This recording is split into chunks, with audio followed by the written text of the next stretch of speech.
Mama ഇത് കണ്ടോ, ഇവിടെ ഫുള്ള് പോയി. ഇതുണ്ടോ, ഇവിടെ വീട് പോയി. ഇതാ അവിടെ പൊട്ടുന്നുണ്ടോ? അതിന്റെ അടിയിൽ ഒരു 30 ആൾക്കാരുണ്ടെന്ന് ഇപ്പൊ പറയണേ. കേട്ടിട്ട് കയ്യും കാര്യം കുറയ്ക്കുക.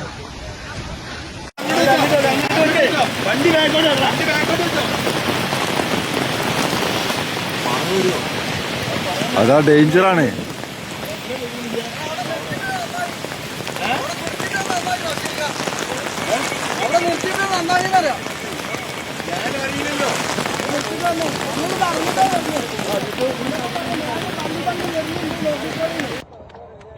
എടാ ഇവിടെ മൊത്തം പൊട്ടിക്കണ്ടോ. മീനാശിന്റെ ഇപ്പുറത്ത് ആരും വരല്ലേ, അങ്ങോട്ടുള്ളവരൊക്കെ ശ്രദ്ധിച്ചോ. ഈ മീനാശിനെ അവിടെ നല്ല പൊട്ടി മൊത്തത്തിൽ വന്നിക്കണേ. ആൾക്കാരവിടെ വണ്ടിയിലുണ്ട്, ബസ്സൊക്കെ അടിയിലായി. തുരങ്കപാത നിർമ്മാണ മേഖലയിലാണ് ഇപ്പോൾ ഈ മണ്ണിടിച്ചിൽ ഉണ്ടായിരിക്കുന്നത്. തുരങ്കപാത സ്ട്രെച്ചിൽ മീനാക്ഷിപുരത്താണ് ഇപ്പോൾ ഈ രീതിയിൽ മണ്ണിടിച്ചിൽ ഉണ്ടായത്. മീനാക്ഷി പാലത്തിന് സമീപം മണ്ണിടിച്ചിൽ ഉണ്ടായിരിക്കുന്നു. ഇപ്പോൾ ആ സ്ഥലത്ത് നിന്നുള്ള ദൃശ്യങ്ങളാണ് നമ്മളിപ്പോൾ കാണുന്നത്. അവിടെ നിന്നുള്ള നാട്ടുകാർ പങ്കുവയ്ക്കുന്ന വിവരങ്ങൾ വലിയ ആശങ്കയുണ്ടാക്കുന്നതാണ്. സുദിഷ ധർമ്മൻ ചേരുന്നുണ്ട് ഈ വാർത്തയുടെ കൂടുതൽ വിശദാംശങ്ങളുമായി. സുദിഷ.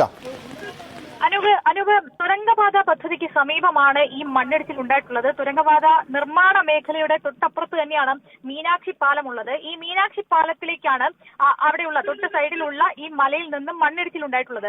വലിയ ഒരു മണ്ണിടിച്ചിൽ തന്നെയാണ് ഈ ഭാഗത്ത് ഉണ്ടായിട്ടുള്ളത്. പാലത്തിന് മുകളിലേക്ക് ഏതാണ്ട് പകുതി ഭാഗത്തോളം മണ്ണ് ഇടിഞ്ഞു വീണിട്ടുണ്ട്. മാത്രവുമല്ല അവിടെ ഒരു ഹോട്ടലുണ്ട്. ആ ഹോട്ടലിന്റെ സൈഡിലേക്ക് അടക്കം ഈ മണ്ണ് ഇടിഞ്ഞു വീണിട്ടുണ്ട്. ധാരാളം വാഹനങ്ങളൊക്കെ പാർക്ക് ചെയ്യുന്ന ഭാഗമാണ്. അതുകൊണ്ട് തന്നെ ആളുകൾ കൂടുതൽ കുടുങ്ങി കിടക്കുന്നുണ്ടോ എന്നുള്ളൊരു സംശയമുണ്ട്. നേരത്തെ ഒരാൾ കുടുങ്ങിയത് ശ്രദ്ധയിൽപ്പെട്ടെങ്കിൽ അയാളെ അപ്പോൾ തന്നെ നാട്ടുകാർ ചേർന്ന് രക്ഷപ്പെടുത്തിയിട്ടുണ്ട്. ഇനി കൂടുതൽ ആളുകൾ കുടുങ്ങി കിടക്കുന്നുണ്ടോ എന്നുള്ളൊരു സംശയം ഈ ഘട്ടത്തിലുണ്ട്. കാരണം വാഹനങ്ങൾ സഞ്ചരിക്കുന്ന ഭാഗമാണ്. ഏതെങ്കിലും വാഹനം അടിയിൽ പെട്ടുപോയിട്ടുണ്ടോ ഈ മണ്ണിനടിയിലേക്ക് എന്നതടക്കമുള്ള സംശയമുണ്ട്. ഏതായാലും ഈ ഭാഗത്തേക്ക് കൂടുതൽ ഫയർഫോഴ്സ് എത്തുന്നുണ്ട്. കൂടുതൽ രക്ഷാപ്രവർത്തനത്തിന് വേണ്ടിയുള്ള ആളുകളൊക്കെ തന്നെ എത്തുന്നുണ്ട്. ഒരു ഉരുൾപൊട്ടൽ എന്ന രീതിയിലേക്കൊന്നും തന്നെ കാര്യങ്ങൾ എത്തിയിട്ടില്ലെങ്കിലും വലിയ രീതിയിലുള്ള ഒരു മണ്ണിടിച്ചിൽ ഈ തുരങ്കപാത നിർമ്മാണ മേഖലയ്ക്ക് സമീപം ഉണ്ടായിട്ടുണ്ട് എന്നുള്ളതാണ് പ്രധാനപ്പെട്ട കാര്യം. മാത്രവുമല്ല ഈ ഭാഗത്ത് ചൂരൽമല മേപ്പാടി ഭാഗത്തേക്കുള്ള വാഹനങ്ങൾക്ക് ഗതാഗത തടസ്സം നേരിടുന്നുണ്ട്. അതുകൊണ്ട് തന്നെ മറുഭാഗത്തുള്ള ആളുകൾക്ക് ഈ ഭാഗത്തേക്ക് എത്താൻ കഴിയാത്തൊരു സാഹചര്യമുണ്ട്. ഏതായാലും